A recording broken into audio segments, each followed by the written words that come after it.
nossas colinhas.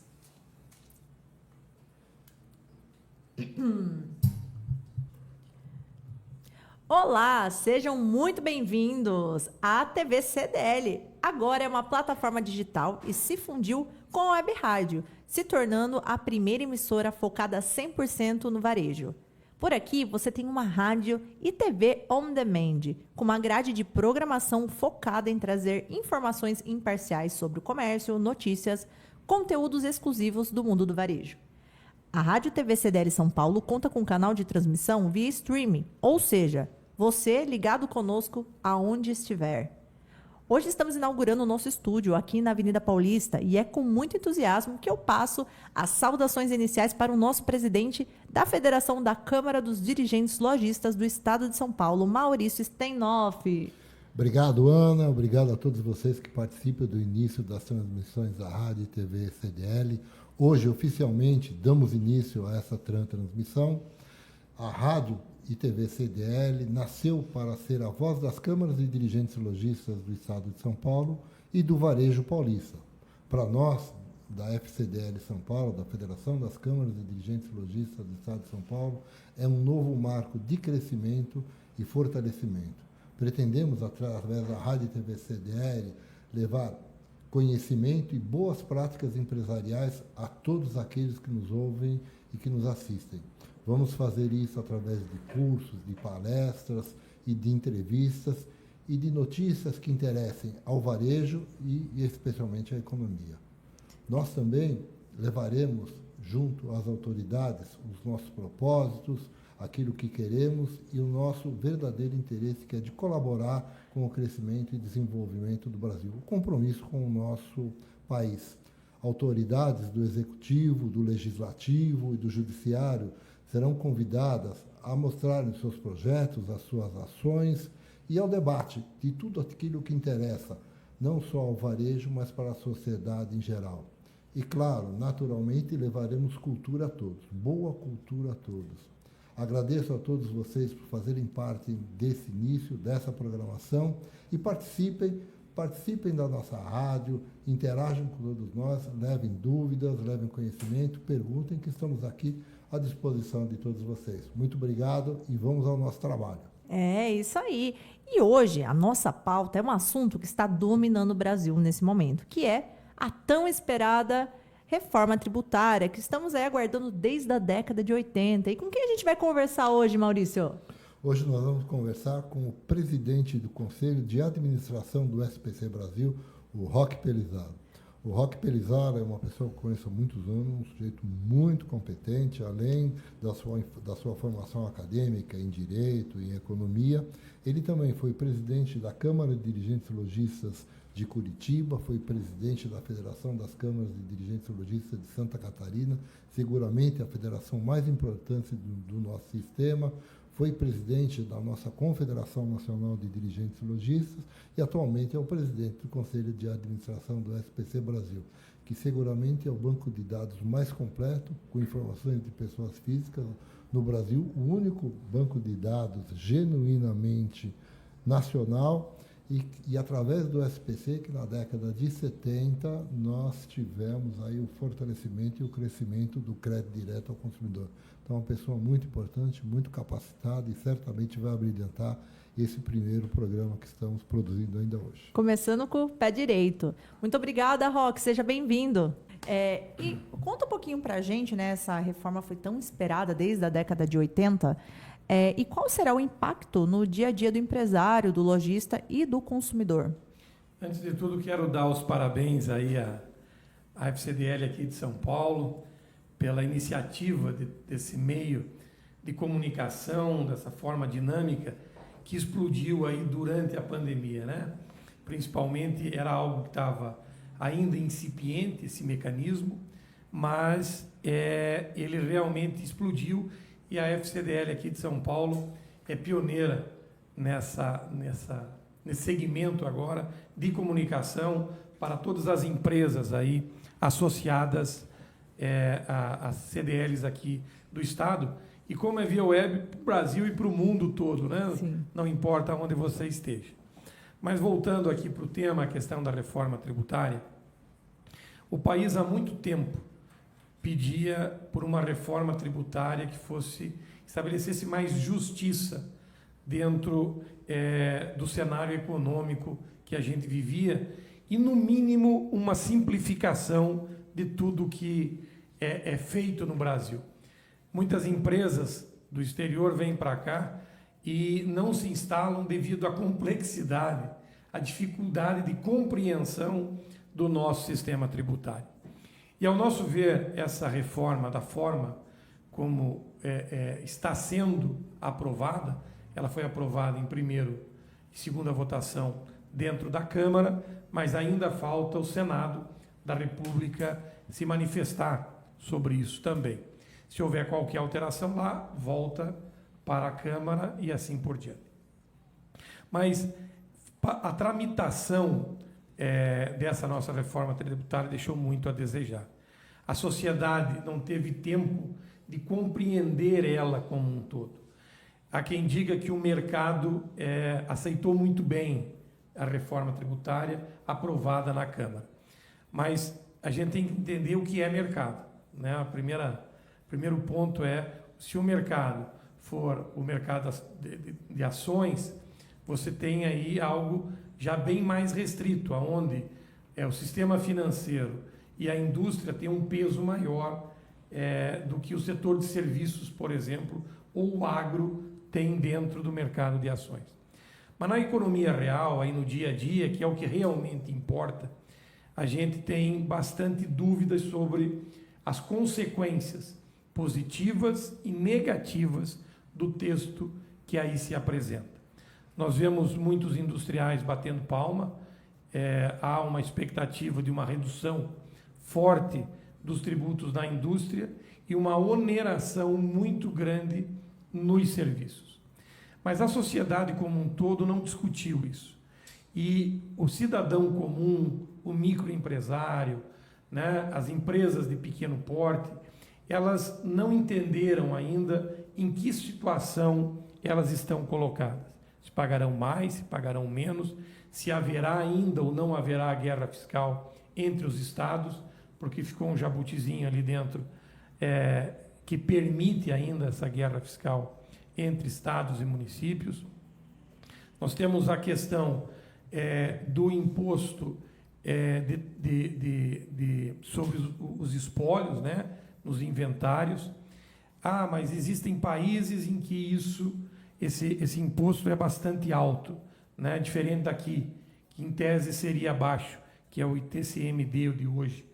Mas nós temos que entender que esse tipo de imposto, ele é um imposto que ele é diferente não só pela sua parte arrecadatória, mas existe uma questão cultural de um pai e uma mãe trabalharem e deixar algo para o filho ou não, né? E isso independe do valor desses bens.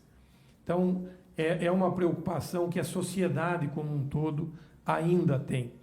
E a indústria tem que compreender que ela hoje vai ser impactada com o aumento dos custos dos serviços, porque o custo do serviço ele vai ser repassado, esse imposto a mais ele vai ser transferido. Por quê?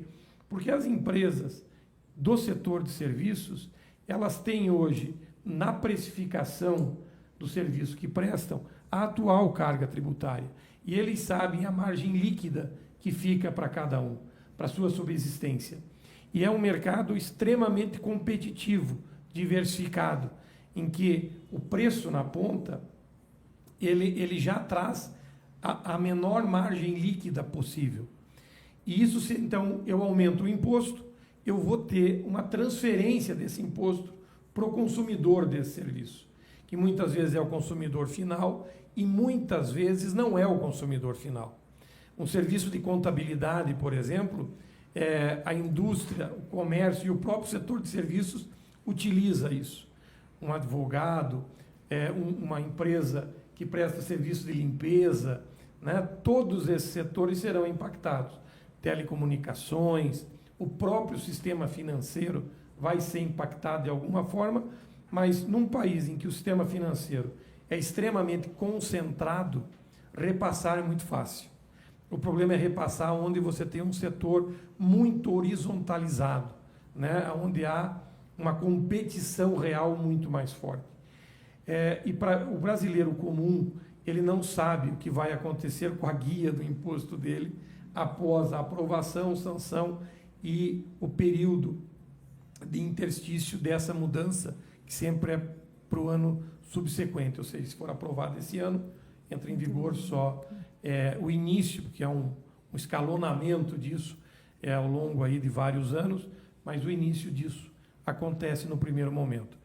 Eu tenho muita dúvida sobre os impactos dessa reforma tributária na economia real, no dia a dia das pessoas. E mudanças de lei que não levam em consideração esse tipo de impacto sempre são ruins. Por quê? Porque os agentes não têm tempo de se adaptar. Quando não há o tempo de adaptação, a condição a facilidade para a morte é muito grande. A gente viu isso de forma muito clara quando se procurou, através de uma lei, alterar a forma que as empregadas domésticas, por exemplo, trabalhavam. Se deu para as empregadas domésticas, do dia para a noite, uma série de direitos, né? E que não levou em conta o perfil da doméstica e aonde ela está mais difundida. O que aconteceu de fato? Se aniquilou uma profissão. Você acabou hoje, a profissão de doméstica é bastante rara. Hoje em dia tem diarista e olhe lá. E olhe lá. E olhe lá. E então você, quando faz esse tipo de transição, não é algo tão simples e de efeitos tão visíveis no curto prazo. Desenhar esses cenários diante de uma planilha matemática pelo lado do arrecadador é fácil. Os impactos na vida real das pessoas, sejam físicas ou jurídicas, é bem mais difícil. Por isso, esse tipo de discussão deveria ser muito mais aberta para se entender as consequências disso. Nós não tivemos isso e, ao que parece, no Senado também não haverá esse tipo de discussão com a sociedade. Isso me preocupa muito. Aproveitando o que você disse, Roque, nós sabemos que, independente se o serviço final é prestado diretamente para o consumidor ou para um outro tomador de serviço, uma pessoa jurídica, no final, esse custo está no preço desse produto. Sem dúvida. Ofertado. Então, no final, quem paga toda a carga tributária é o consumidor. E o varejo, em si, ele é formado principalmente por pequenas empresas.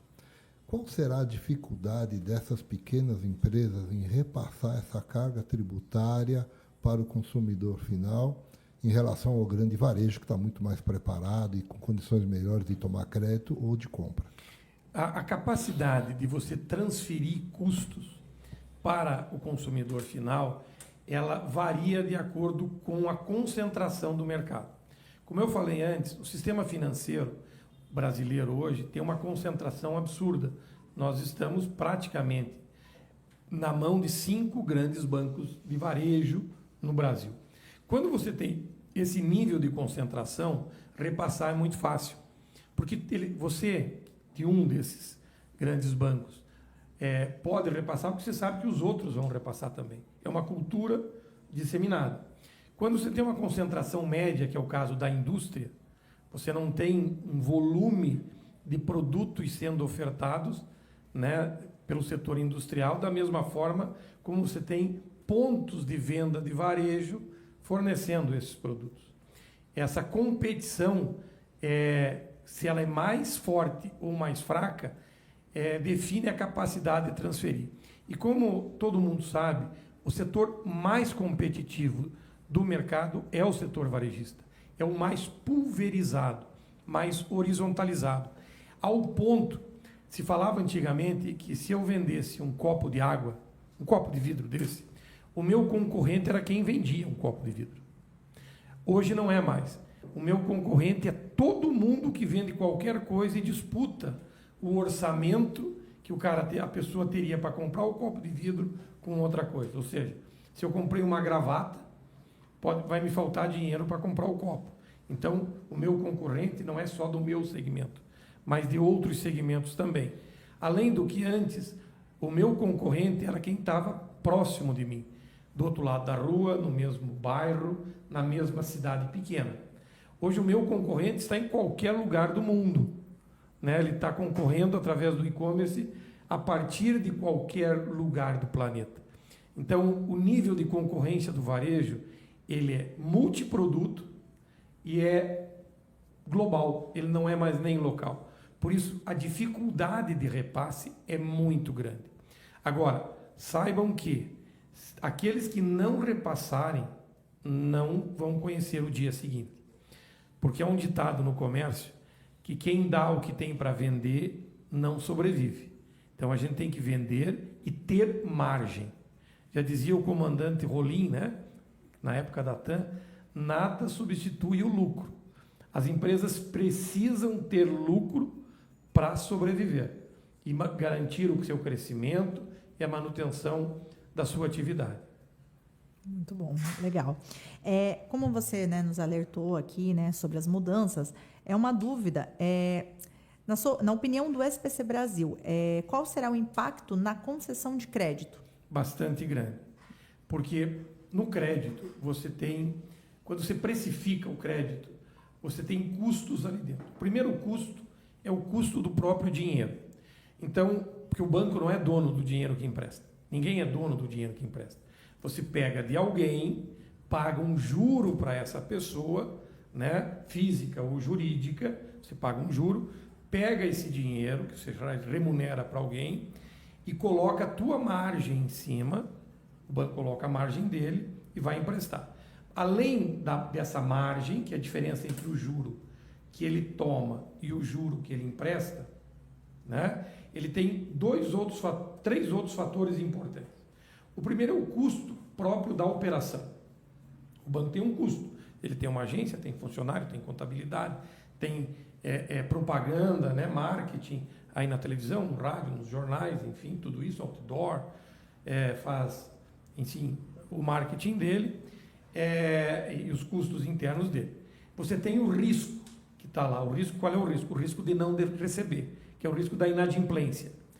Tá? E você tem, além disso, os tributos sobre isso, tá? Diretos e indiretos. O IOF é um tributo direto, mas os impostos sobre os serviços que o banco presta, o imposto de renda, que são indiretos e vêm em outra linha, mas estão lá dentro do custo quando você paga. Essa operação, aumentando o risco, aumenta o juro real para a ponta. Esse é um ponto. E aumentando os outros custos operacionais, que é o que vai acontecer, também vai estar precificado na taxa de juros. A questão do risco é onde o SPC trabalha, mitigando esse risco com um extrato de informações em que quem concebe, ele consiga dizer, olha, com esse score o risco é baixo e eu consigo baixar o juro. Com esse score o risco é alto, eu vou ter que aumentar a taxa de juro para isso.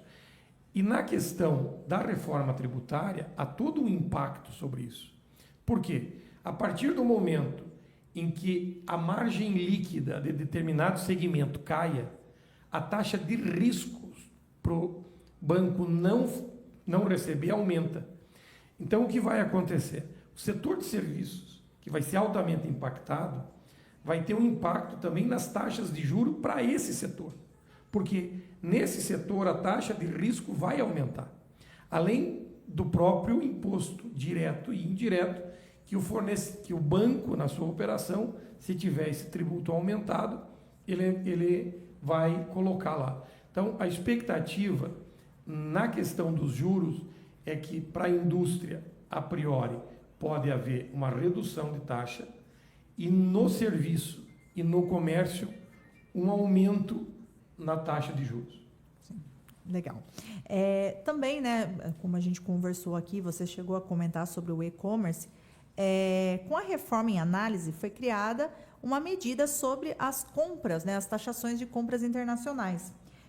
Primeiramente taxando compras internacionais no geral e depois o governo voltou atrás e zerou o imposto de importação de compras de até $50, desde que as empresas entrem no programa Remessa Conforme da Receita Federal e recolham os tributos estaduais. Como que essa regra vai funcionar para o varejo nacional? O impacto é terrível. Por quê? Você deu para o comércio um canivete para ele ir para a briga, e para o outro deu para o e-commerce externo, né, aí os chineses principalmente, você deu uma pistola automática melhor. Você deu para os caras uma metralhadora, um fuzil, uma metralhadora. E nós vamos ter que brigar aqui no Brasil com o nosso canivetinho. E com uma carroça. O que acontece? Um país, quando exporta um produto, ele desonera na origem.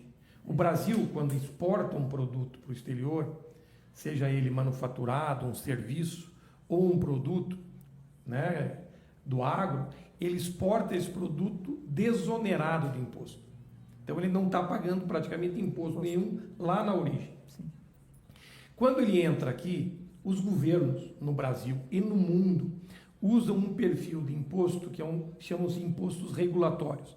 Existe imposto que tem função arrecadatória, por exemplo, o IPI, o ICM, o IPTU, um a nível federal, um a nível estadual, um a nível municipal hoje, no atual modelo tributário.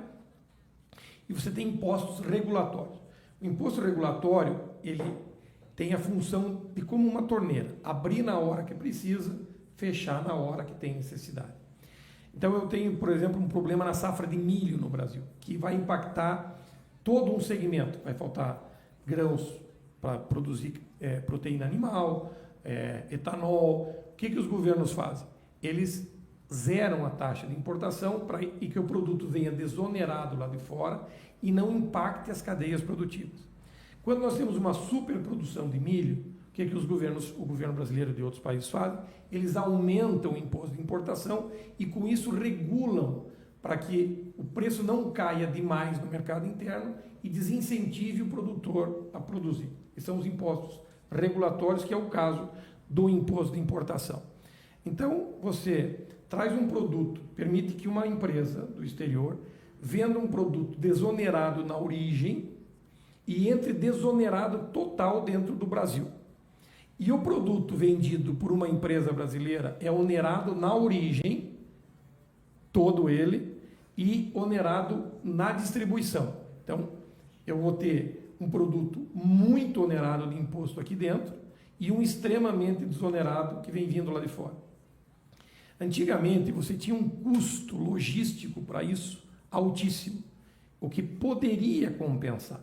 No mundo atual, o custo logístico despencou, porque as cadeias melhoraram muito a sua produtividade.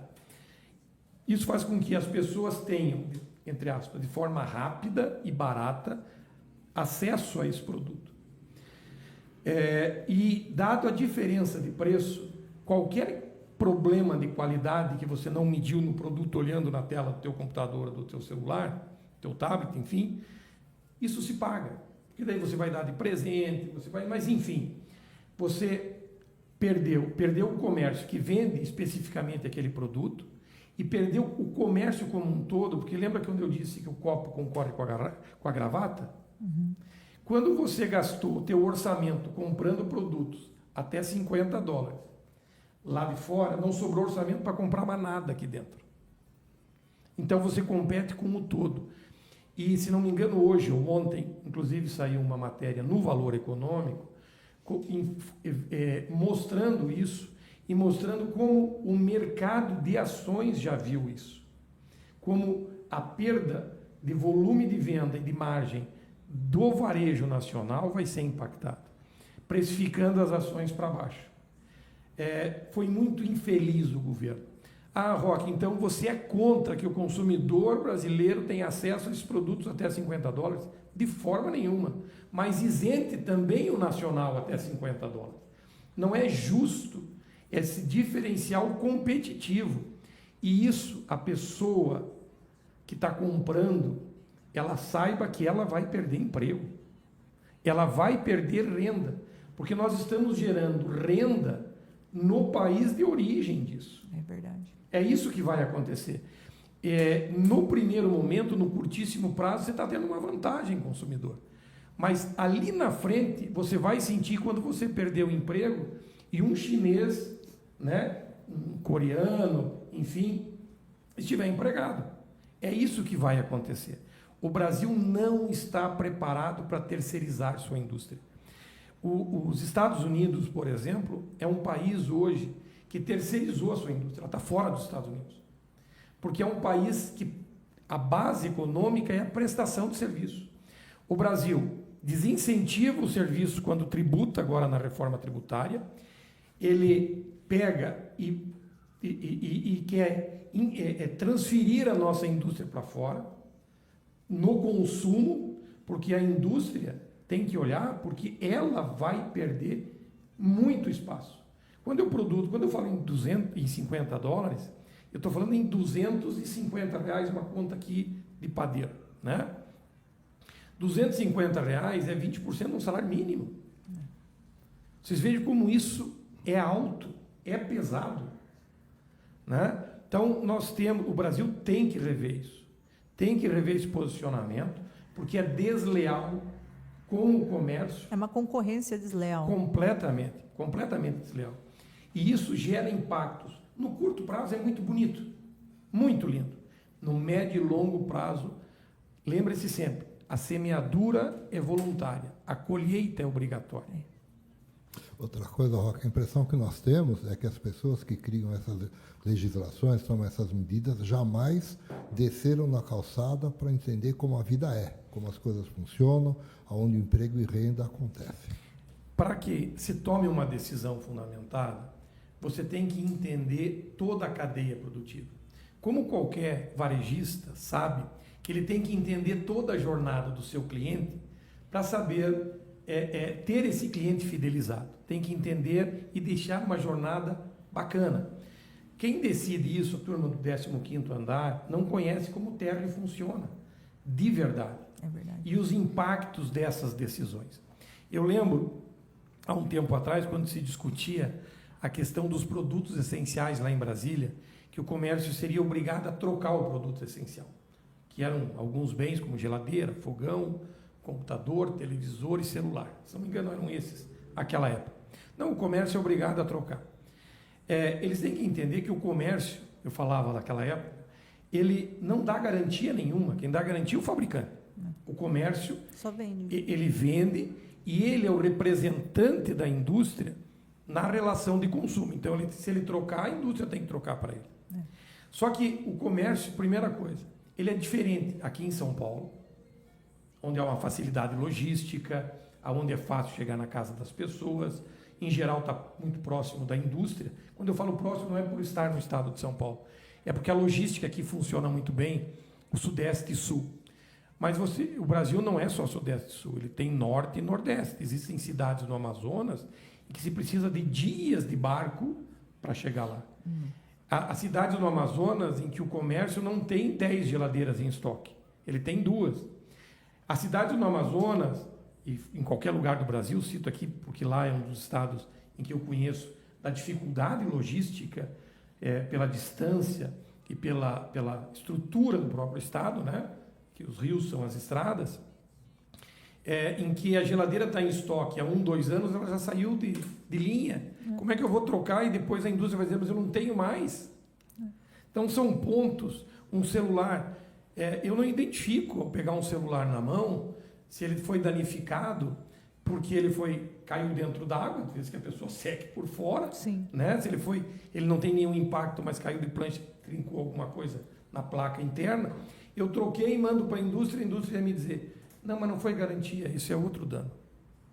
Então, as pessoas têm que entender como toda a cadeia funciona e que não é fácil você, num país desse tamanho, ter essa compreensão. Por isso, a discussão com a sociedade civil organizada, se faz tão importante e relevante.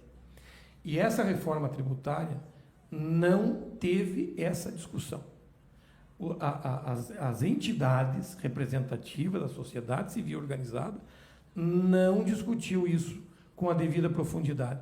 E os resultados, isso que eu falei lá no início, eu duvido quem tenha plena compreensão dos impactos que essa reforma vai trazer para o dia a dia efetivo de quem está no piso, no térreo aí desse prédio que é o país, que é o Brasil. E, além do mais, Roque, também, ela deixa uma brecha muito grande para as leis complementares regularem essa reforma. Nós sequer sabemos como isso vai ser feito. Então, olha, você faz uma estrutura e diz, agora, depois vamos decidir o como. O como, muitas vezes, é mais importante do que o que. Sem dúvida alguma. eu sempre digo, né, não é o que você faz, porque normalmente o que a gente faz, a maioria das pessoas fazem. É como nós fazemos que dá o diferencial para o sucesso ou para o fracasso. Exatamente isso, Maurício. Exatamente isso. A gente vê que países que mudaram certos paradigmas, ouviram e alinharam o seu andar térreo, têm muito mais sucesso do que essas decisões tomadas em cúpula por pessoas que têm pouca visão do todo, tomam de forma muitas vezes inconsequente. Não estou dizendo que a reforma foi feita de forma inconsequente, porque eu tenho certeza da boa intenção de todos que discutiram isso dentro do Congresso Nacional, dentro dos meios econômicos, eu tenho certeza disso, mas tenho certeza que esse pequeno grupo de pessoas não tem a compreensão real das consequências e dos impactos em toda a cadeia que isso possa vir a gerar. Olha, Roque, não sendo gentil como você, sendo um pouco mais ácido, a impressão que se tem é que o sujeito acorda de manhã com uma grande ideia e ele sequer sabe como isso as consequências disso no dia a dia das pessoas e do país, né? A ideia, às vezes, parece politicamente muito boa, parece ser assertiva, mas a forma como é feita, da maneira e da implantação, ela causa consequências terríveis e certamente essa reforma tributária, da forma como ela está, ela vai trazer mais malefícios do que benefícios. Além daquilo que nós estávamos conversando há pouco, o tempo de implantação é muito longo, né? Nós temos aí décadas para isso acontecer e sequer nós sabemos como vai ser a economia daqui a 1, 2 anos. Olha, eu ontem estava discutindo com uma advogada que presta serviço para a gente, terminou a nossa reunião e nós estávamos falando sobre o mundo, né? E falando sobre escola, dos filhos, tudo isso. Eu disse, olha, o mundo de hoje, a gente está colocando os filhos na escola, estudando e olhando para profissões que provavelmente, quando eles entrarem no mercado de trabalho, sequer vão existir. E ela disse, olha, só para você ter uma ideia, ela me respondendo, a minha filha, eu pedi para ela o que ela pretendia ser. E ela me disse, piloto de drone. Nossa. Piloto de drone. Que hoje é uma profissão, porque o drone, existem 2 tipos de drone, né? Aquele drone que é para a gente brincar, fazer uma filmagem, coisa e tal, e existem drones profissionais, que varrem linhas de transmissão de energia, que pulverizam lavouras, né, que plantam lavouras, tem toda uma estrutura industrial hoje, fazem entrega de produtos, né, no mundo afora. Então, o drone vem assumindo um papel na economia. Se me falassem isso há 10 anos atrás, 15, eu ia dizer, Maurício, você era louco. Nós estamos olhando para um cenário que ninguém tem compreensão ainda de como será. Porque o mundo mudava antes em séculos, passou a mudar em décadas. Hoje mudam-se em anos. Em dias. Em dias, né? Sem contar a inteligência artificial, Isso. que está dando os primeiros passos, qual vai ser o impacto no dia a dia de Ninguém todos sabe. nós. Ninguém sabe. E até uma preocupação, né, dos programadores, como ela está se desenvolvendo dia a dia, porque ela tem acesso a muitos bancos de dados. Então, ela está ali adquirindo muita informação. Ela está aprendendo com ela mesma. E Então, provavelmente vai nos superar em pouco tempo. sem dúvida. Daí eu começo a ter medo daquele filme Matrix que passou. Matrix, Exterminador do Futuro. Tem até uma série, inclusive, Black Mirror, que mostra o que está acontecendo, né? Exatamente. Hoje em dia as pessoas são avaliadas pelo celular. Hoje em dia você vai num salão de beleza, você vai olhar a pontuação das pessoas que foram lá. Você quer entender É. antes de ir, se você não Até os profissionais reclamam que hoje em dia, os mais antigos não entendem muito de internet, não sabem como falar com o público e eles estão perdendo clientes por não ter uma rede social com muitos seguidores, com pessoas acompanhando. Então, isso é até uma discussão que a gente pode deixar aqui, né, para uma próxima. Esses dias eu estava conversando com um amigo que tem comércio no interior, no interior do Paraná. Ele tem, parece que 8 ou 10 lojas, todas em cidades com menos de 100 mil habitantes. E ele dizia, olha, eu gastava muito dinheiro com rádio e TV. E eu parei de gastar. Porque hoje a comunicação está nas redes sociais. Eu estou gastando muito mais lá, porque lá eu estou vendo, conversando e numa rodovia de mão dupla. Eu falo e escuto.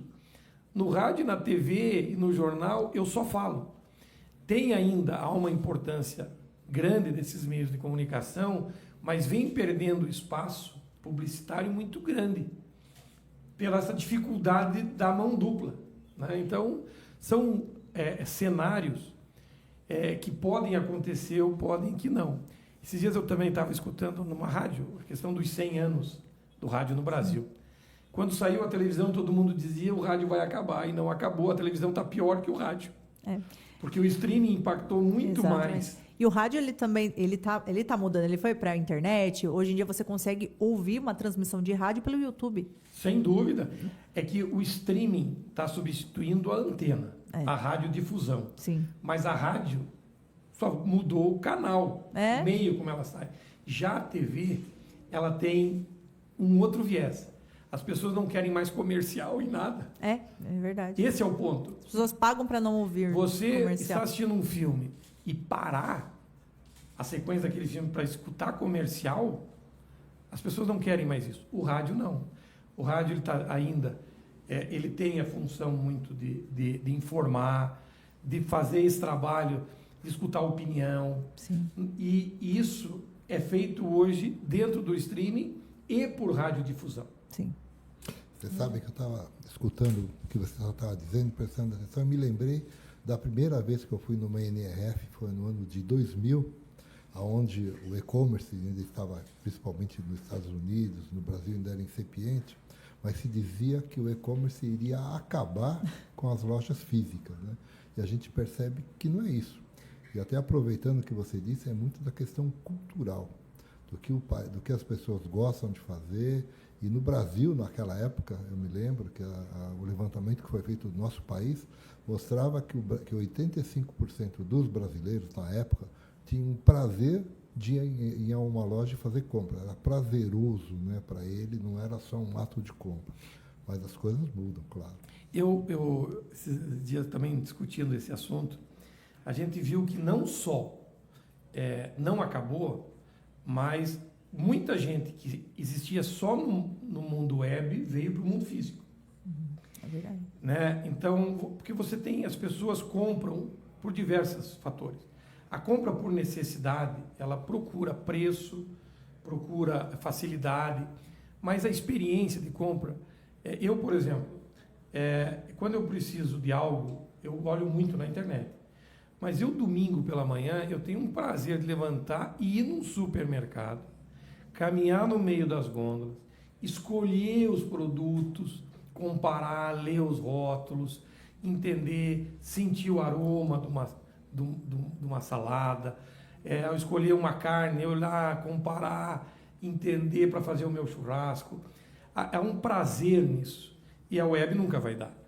Né? Existem precificações diferentes. Você pode comprar uma blusa porque vai te esquentar e pode comprar uma blusa para te deixar bonito. Exatamente. São experiências diferentes. Você sabe, eu tive o prazer de visitar a loja do Rock lá em Curitibanos e o ambiente da loja é um ambiente que te deixa, é um ambiente aconchegante, você se sente bem dentro daquela loja, né? Então, isso faz toda a diferença, que você não tem isso na internet. O ramo aqui da família bar e restaurante, nós entendemos que não é só a bebida ou o petisco que o sujeito está lá comprando e comendo, mas é o ambiente, é a música, é a iluminação, enfim, tudo aquilo que compõe o ambiente faz com que o consumidor entre naquela loja, ou entre naquele bar, ou no restaurante. Então, isso é muito importante e que o e-commerce ele não dá. O e-commerce te facilita. Aliás, a gente percebe que muitos produtos, o consumidor, quando vai à loja comprar, ele conhece mais do produto do que o vendedor. Ele já pesquisou, já olhou, inclusive, e já percebeu e já leu que aquela loja tem o conhecimento que aquela loja é confiável, que ele pode fazer aquela compra lá que ele vai ser bem atendido, o produto é de boa qualidade, e, enfim, ele vai sair daquela compra muito satisfeito. E tem também a intenção, quando você vai comprar o produto, de você querer na hora. Precisa daquele produto agora. E você não tem esse tempo de... Veja bem o Natal. O Natal, as vendas do varejo físico, elas têm uma característica bem diferente, falando em timing de compra, do que no e-commerce. O varejo antigamente começava a vender para o Natal a partir do 5º dia útil do mês de dezembro. Quando o pessoal recebia a primeira folha. A folha de dezembro. Já começava a vender ali, o físico. Aí veio o mundo do e-commerce e o mundo físico convivendo. Você vende até o dia 10, 12 de dezembro, muito no e-commerce e bem menos no varejo físico. A partir do dia 12 de dezembro, o e-commerce praticamente morre e o varejo físico sobe. Por quê? Porque se você comprar no e-commerce, não chega. A tempo do Natal. A tempo do Natal. É verdade. Simples assim. É verdade. Então, as pessoas, a partir do dia 12, quando vão comprar na web, prazo de entrega, pulou para o dia 27. Né? Ele vai dizer, não, mas eu preciso do presente E o brasileiro, dia 24. ele tem o hábito de deixar tudo para a última hora. Então, você tem essa característica que é diferente cultural. do que era antes. É. Né? Então, são pontos aí bem interessantes. Você colocou uma coisa importante, como o varejo se molda ao consumidor. O consumidor é o rei, sempre. Mas é o rei, voltando à discussão da reforma tributária, em ambientes pulverizados. Quando há uma concentração, né, você tem como rei o fornecedor do produto ou do serviço. Eu lembro, quando eu era guri e morava lá em Curitibanos, meu pai, a gente ia no Lions Club. No Lions Club, chegava lá no Lions, era toda quinta-feira, eles levavam a gente pequeno, sentava na mesa de honra. O presidente do clube, do Lions, o prefeito, o presidente da Câmara, o juiz de direito, diretor do fórum, tinha 2 juízes, um era diretor, o outro não, mas enfim, sentava o padre e sentava o gerente do Banco do Brasil. Ele era uma autoridade. Por quê? Qual era o banco que tinha numa cidade pequena, no interior, na década de 70? O Banco do Brasil. Então ele era uma autoridade, todo mundo tinha que pedir a bênção quando precisava de um financiamento. Hoje, por exemplo, eu lá em Curitiba, tenho atividade lá ainda, comercial, como o Maurício falou, trabalho com agro lá também, eu não conheço o gerente do Banco do Brasil. Não sei nem quem é, porque eu faço tudo pelo meu celular, resolvo, e se não eu vou no Bradesco e assim por diante, há uma opção maior. Mas ainda extremamente concentrado, são 5. Nesses setores, ainda a imposição é feita no caso do varejo, isso é impossível, porque a pulverização é absurda. Então, esses são os pontos. Bacana. Tem alguma pergunta, Maurício? Olha, eu acho que agora é agradecer a presença do Roque, deixar o convite para uma próxima oportunidade, agradecer tudo aquilo que você nos disse, que nos informou, o seu conhecimento, claro, eu já conheço de décadas, é muito grande em relação à questão da economia, da questão do crédito, não por isso você não é também o presidente do Conselho de Administração do SPC Brasil, o maior banco de dados e informações de pessoas físicas do nosso país, que contribui muito, né, para a questão do crédito. E eu posso dizer que o surgimento do SPC Brasil foi que viabilizou o crédito direto ao consumidor da década de 70 no nosso Brasil. Então, nós somos uma força importante e queremos ser mais bem ouvidos, que entendam as necessidades, porque nós certamente conhecemos a vontade do consumidor. Como nós dissemos há pouco tempo, você mesmo afirmou isso, o varejo se molda à necessidade ao consumidor. Então, e o consumidor é aquele que, de fato, deve ser ouvido, é aquele que é a força de trabalho do nosso país. E quando nós não entendemos isso, quando nós não atendemos essa necessidade, como você mesmo disse em relação aos $50, nós estamos gerando emprego e renda e progresso em outros países e deixando as nossas pessoas, os brasileiros, reféns de políticas públicas, muitas vezes mal concebidas, mal desenhadas e por uma questão de pressa ou necessidade de uma entrega, que às vezes o poder público tem, leva ao nosso país a consequências que nós não queremos e não desejamos. Então, obrigado, Roque, obrigado, Ana, e obrigado a todos vocês que nos assistiram. Não se esqueçam de deixar um like nesse vídeo, seu comentário, a sua dúvida aqui nos comentários. Se inscrevam no canal da Rádio TV CDL, por favor. Roque, por favor, quer deixar as suas redes sociais para as pessoas acompanharem? Eu tenho tanto o Instagram quanto o Twitter, quanto o Facebook, é Roque Pelizaro Júnior.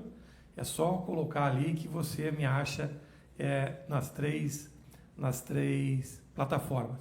E temos também do SPC Brasil, e é muito importante que vocês sigam o SPC Brasil.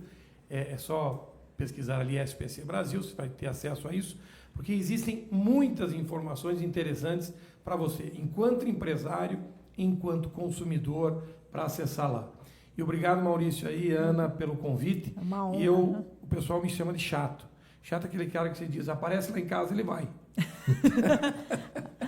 Nossa casa está aberta para você. Mesmo. Muito obrigada. Muito obrigada. Obrigado, e até a próxima.